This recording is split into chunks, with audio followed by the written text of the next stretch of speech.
me and my swipes, swiping down the avenue, avenue, avenue, avenue. Welcome back, denizens. Happy Monday morning to you. I hope you survived your weekend and did it in style. We're back for another Shooting the Shiznit vlog with one and only JT McRoberts. Comic-Jutsu coming at you, coming at you, coming at you, y'all. A lot of stuff going on over the weekend. Pretty exciting week we just had. There are probably a lot of subjects floating around that you want to talk about, but you know what? Here we don't always try to latch on to the latest trends and algorithms and hashtags. Instead, I have to talk about the things that are bouncing around inside my head. And today, I've decided to talk about a subject that I have a lot of very complicated thoughts on. This is one where I'll show some of my own personal bias, perhaps some of my own short-sightedness. But to me, I think it's like a huge problem, and I have to talk about it. And I am talking about swiping. If you don't know what swiping is, I'll show you an example of one of the most famous, at least in the world of comic books. Chicka chicka! Wow, wow. Classic cover, isn't it? I used to actually have the original printing of this, but I traded it for several graphic novels of Neil Gaiman's Sandman. So, tip number one, kids, always trade in your valuable books, as long as you bought them at cover price. Trade them in while they are hot and get what you can in exchange. If you didn't know this was a swipe, now you do. There is the original cover by Gil Kane. It's hard to hold these in the right alignment here so you can see them. But that's the original Gil Kane cover that Liefeld used as a reference. To give Liefeld credit, he did change it up. He said instead of having cards, I'll have, it looks like they're looking through the site. It's a nice little adjustment, at least, to kind of throw you off the trail. And Liefeld's was inked by McFarlane's as one of his better covers, and I love that combination. McFarlane's brush brings a lot of life to Liefeld's work. Like I said, I'm not perfect. I've done swiping myself in the past, but during my time running the film festival, I had to deal with a lot of fan films, which are the film equivalent version of swipes.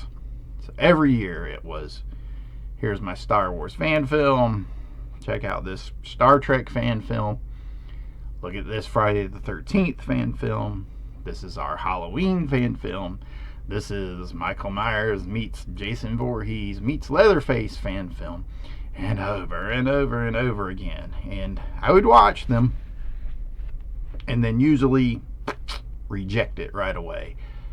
Though, if I thought it was actually really entertaining, or at least try to play with the mythology of those original IPs and stories a little bit, I would consider, pushing it through the festival. And we did play a handful of fan films. I would say probably about 3, 4, 5, maybe at the most, over 12 years. So that's not a lot.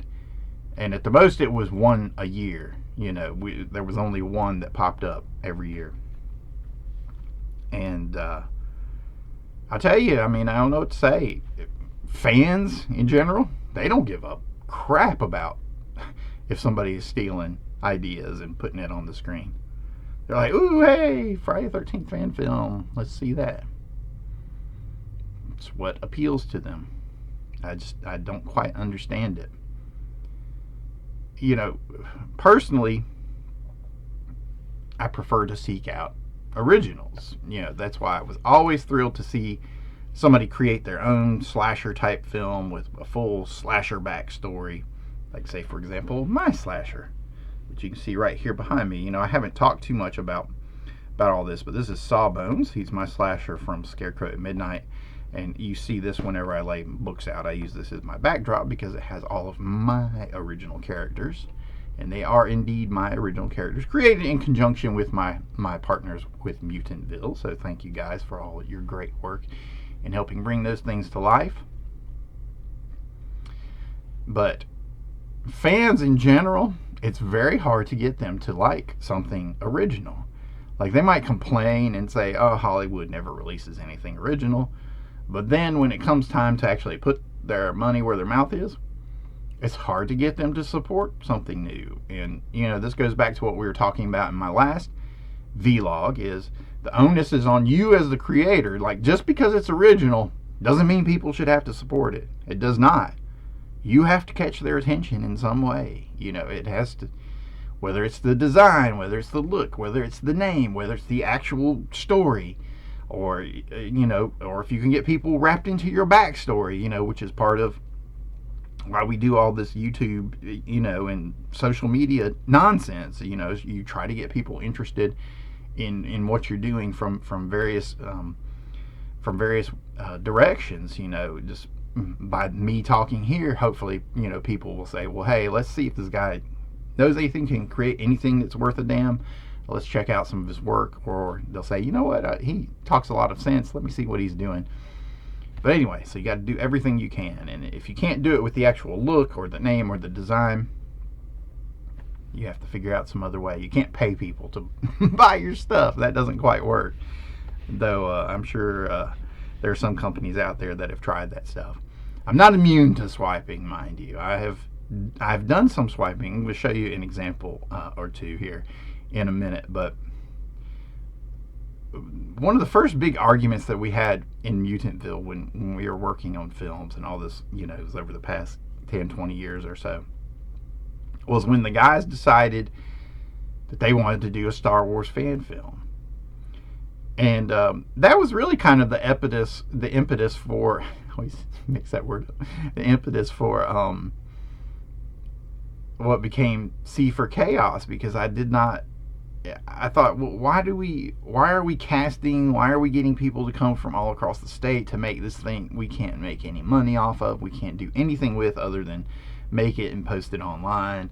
And if you're doing a Star Wars fan film, it's hard to do anything that doesn't involve trees. It's really the only setting or location or resource that we have easy access to. Though nowadays with green screens, people can do a lot to put their characters into a much more futuristic setting. But so I argued with the guys over the Star Wars fan film, and at the time I used the excuse of the weekend that they were filming. I used the excuse that I was working. So I wasn't really working, but that was what I decided to do to get out of it. I didn't participate at all. They went and shot, for one day and came up with a bunch of stuff. Some dark Jedi escorting prisoners through the forest, and he's got a Boba Fett with him, and they run into an actual Jedi, and they have a short fight, and that's the end of it. I mean, no real story or anything like that, which is what most short fan films are. And I used to always get really disappointed at the people that were constantly pushing like their Star Trek fan film, like Star Trek X. What was the big one that got Paramount involved? What was it called? Exodore. It was a ripoff of one of my favorite Star Trek episodes, Whom Gods Destroy, where Kirk is captured and he's made a prisoner by a madman. What was the general's name? I forget now, but it's an episode that has Yvonne Craig as one of the dancing green girls on it, and the main character, General something's not coming to my head. He was a shapeshifter, which I thought was really cool. But anyway, I really loved that episode, and for a time there were Star Trek fans that had made like the Battle of Axidor or Axidon, whatever it was called. They decided they wanted to flesh out this backstory, and they thought, well, just because we took this little piece and we expanded it out, that makes it ours. It makes it original. And I don't know. I always have the hardest time like convincing people like, no, it doesn't make it original. Well, you're stealing the framework, all the work that's gone before. You're stealing the whole idea of Starfleet. You're stealing designs of ships. You're stealing, the notion of this history, or the understanding of the interactions between Klingons and Starfleet, and that sort of thing. So that's me personally. Now, some fans out there are like, oh yeah, this is what made it great. Yeah, Star Trek accent, oh, we love it. Yeah, woo. But to me, I'm just like, hard pass. I don't care what you guys are doing. I don't care how much money you've raised. It's not impressive. Now, if they had instead done that exact same thing, but changed all the names, changed the uniforms, changed the ships, and made it an analog for this Star Trek story, then to me, all of a sudden, it becomes worthy of watching. At least you tried to put your own spin on it, like Liefeld. Instead of playing cards, he's got this view through the scope. At least put that just little bit of a spin on it. But again, this is why at times I'm not popular in any kind of fan circle, because people do not like to hear this. They're like, well, I want to watch my Friday the 13th fan film. What's wrong with that? Because it's not original, because it's fucking boring, because we've already had 13 actual Friday the 13th films, and this doesn't do anything different. Plus, it's just not original. It's boring. It's a ripoff. And now in today's world of AI, I'm starting to get a strange idea that AI is actually more honest than these swiping creators. AI is created to steal, okay?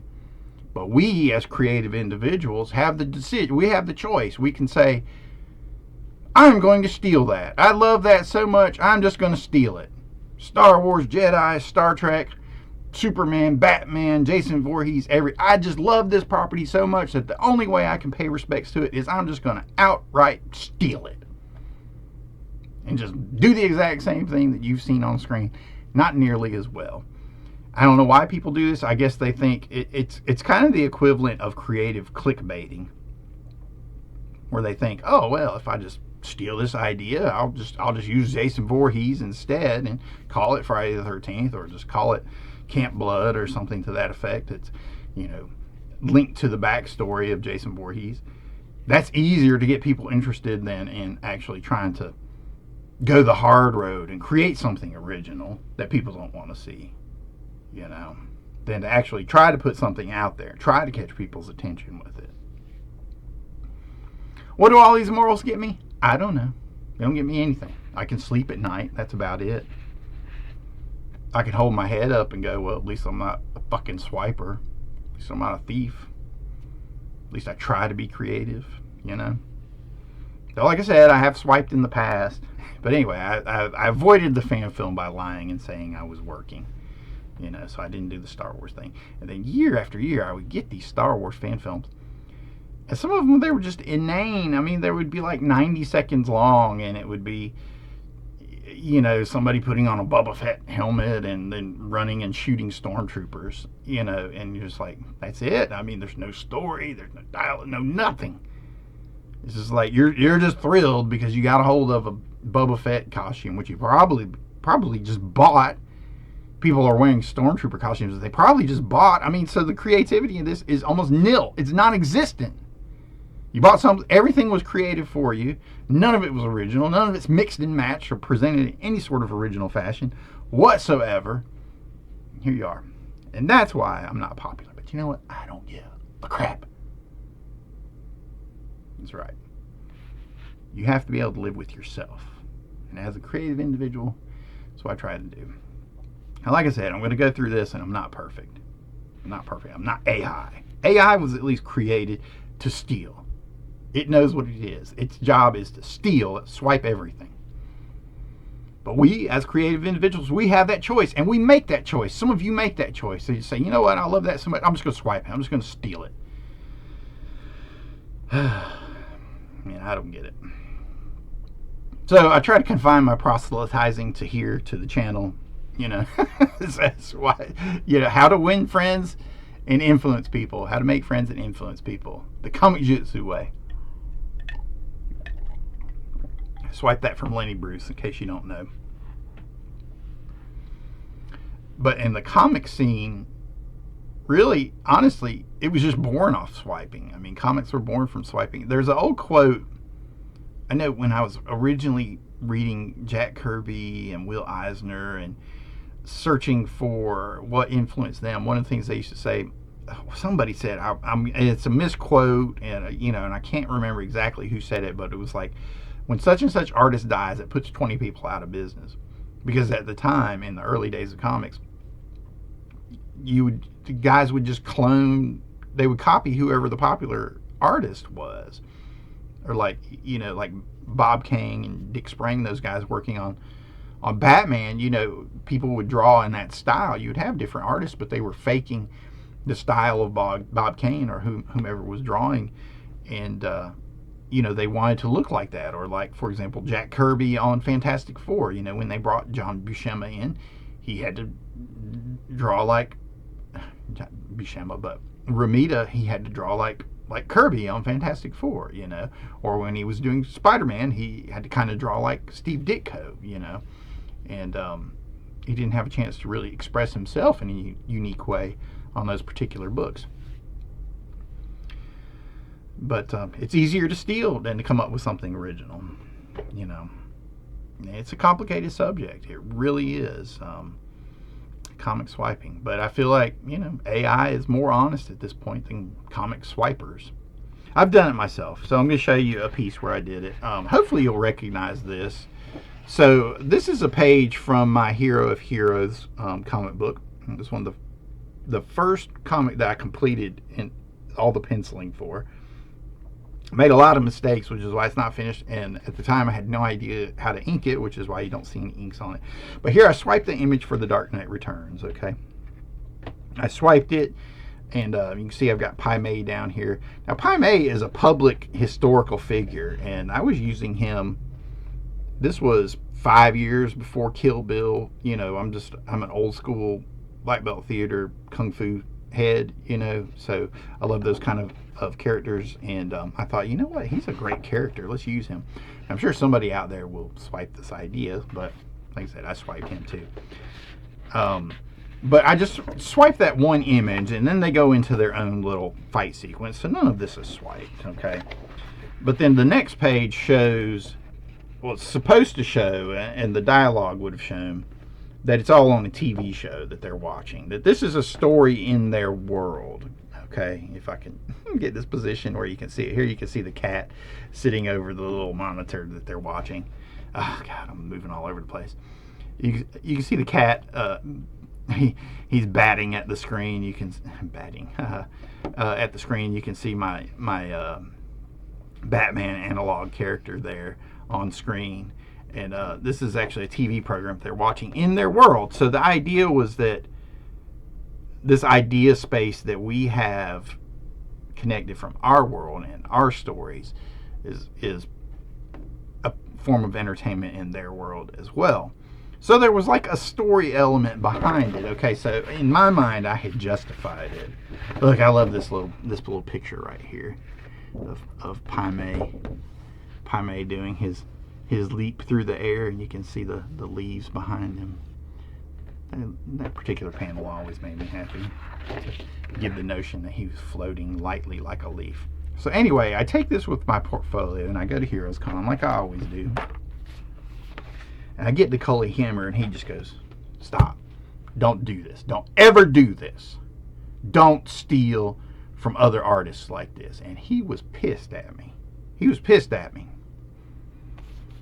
He said, "Just don't do it." And I was like, "Dude, but it's a story within the story. I want the readers to know that this is a Batman-like character in the story." That was my justification for it. Which to me, I still think it's good justification. It's not just outright, like it's not the cover image, but I did make it a splash page to make it cool. But he said, "Don't do it." So that's always been one of my guiding lines. I'm not perfect, but the fans out there aren't perfect either. They'll justify anything for stealing. They're like, "Oh, who cares? Yeah, Marvel doesn't need any more money. Disney doesn't need. DC doesn't." No, but it's just the notion, the lack of creativity involved. To me, just every time I see something Like if somebody had posted something, like if I saw somebody just post just this image online, they're like, hey, look at this page I did, I would just be like, man, what a ripoff.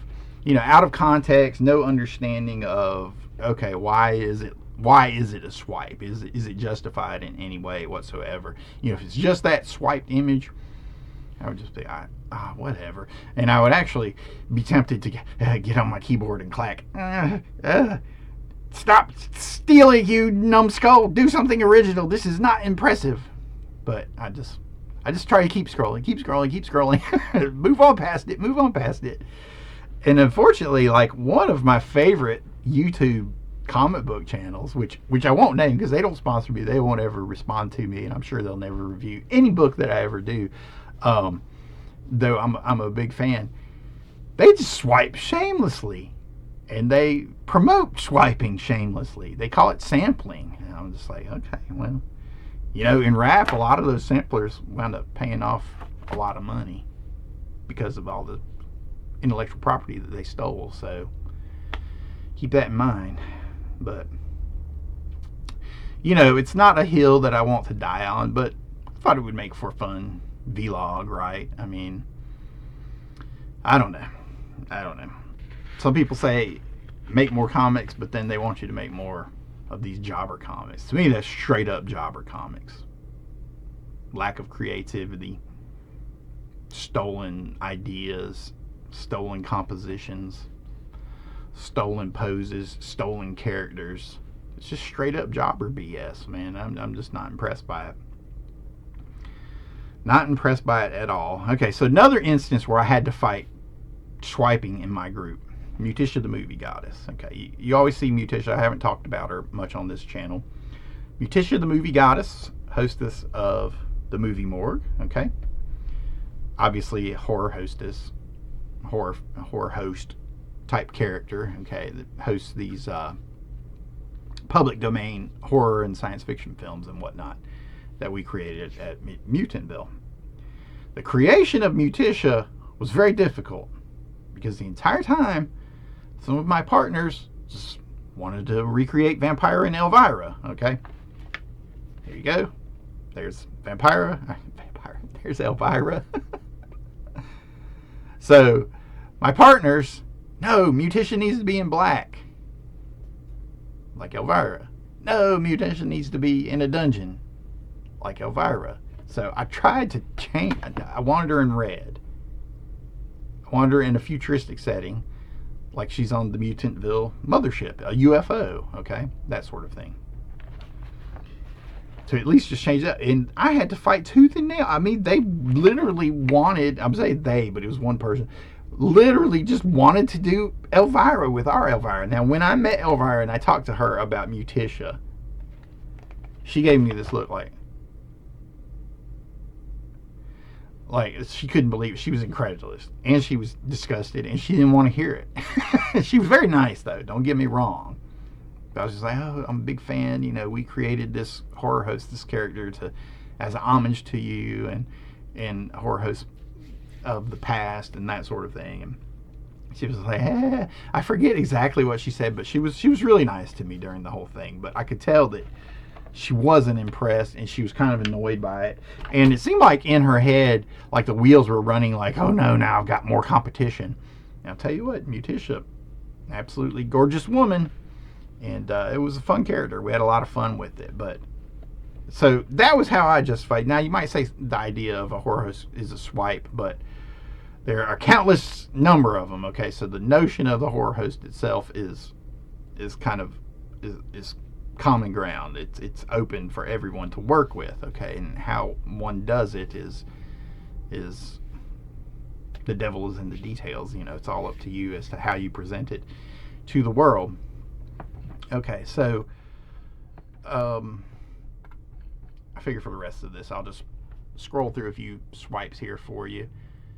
On Facebook, you can see there's a page that I follow sometimes called Comic Swipes, and they point out a lot of swipes that go on in the comic book medium and in comic publishing in general.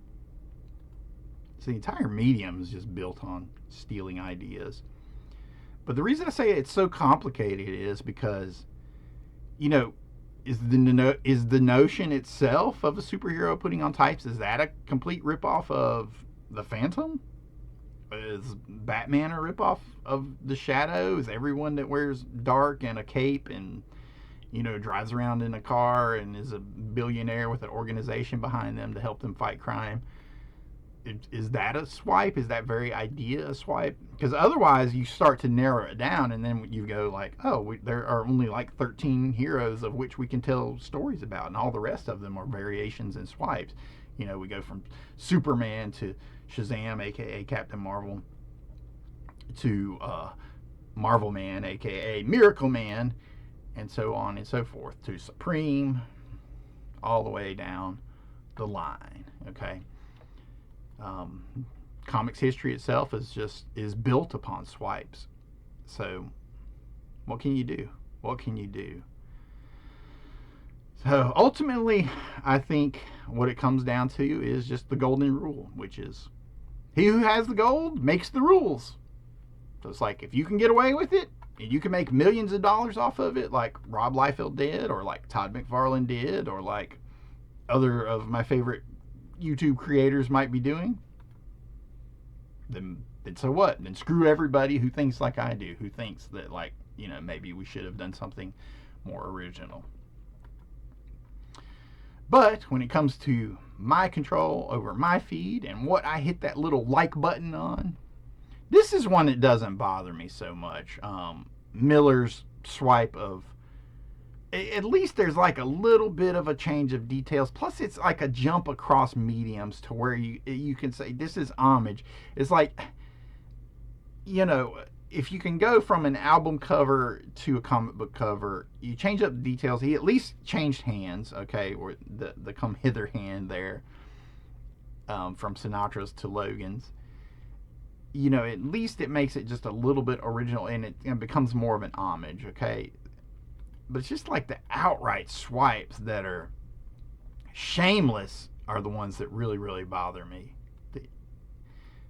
And especially now with these jobber comics, I mean, they straight up trace artwork. I mean, I've never seen anything like it. Now, if you figured out who I'm talking about, I'm not saying their name.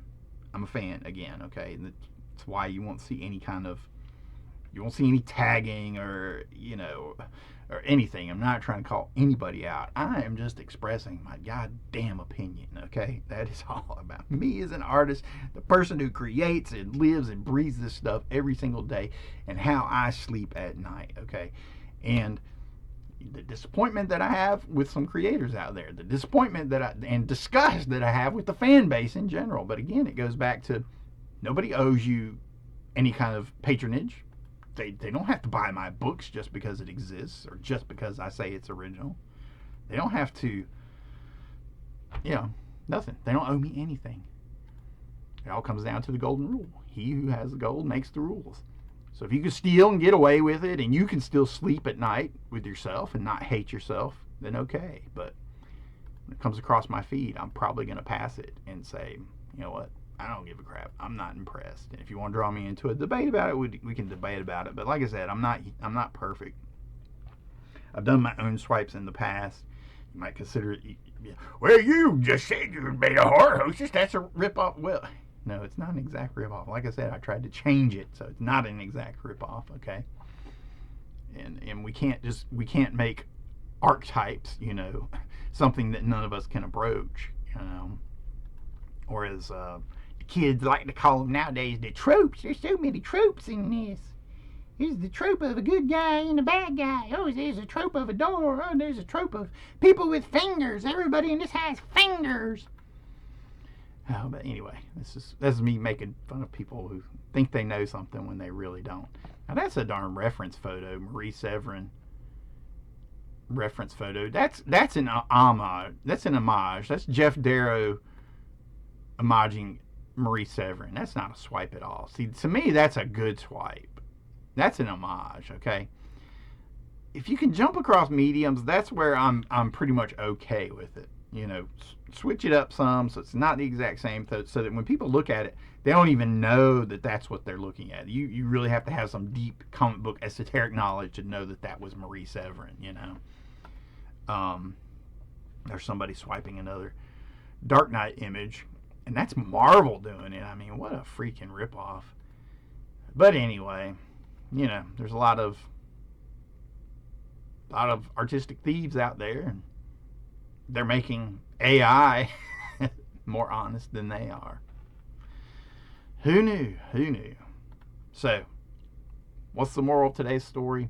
I don't know. Just say no to jobber comics. That's what I would say. Just say no to jobber comics. Or, FUJT, F Comic-Jutsu. He who has the gold makes the rules. But, man, you know what? It's not the way I want to live. It's not the way I want to create. It's not what impresses me. So I try to support people that are original. But that originality, it has to have a spark to it. It's not just because it exists. Oh, wow, it exists. No. It's still got to grab my attention somehow. It's got to be entertaining. It's got to be engaging somehow. But anyway, that's my vlog on swiping swipers and the swipes they swipe. AI is more ethical than those swipers. And he who has the gold makes the rules. That's the way it goes. Alright, well, thanks for watching. Of course, like, subscribe, tell your friends about the channel, buy my graphic novel when it's available, because it will be original and not filled with nearly as many obvious swipes as all the stuff I just talked about. Hopefully no swipes. So, with today's, Google image search and the ability to go out and take pictures of everything, you don't have to swipe anymore. But anyway, happy Monday to you. Enjoy your week. See you next time. Look out for the next Comic Book Dojo episode coming out. And of course, the Invisibles walkthrough breakdown coming out very soon. See you next time. Fight the power. Say no to swipes.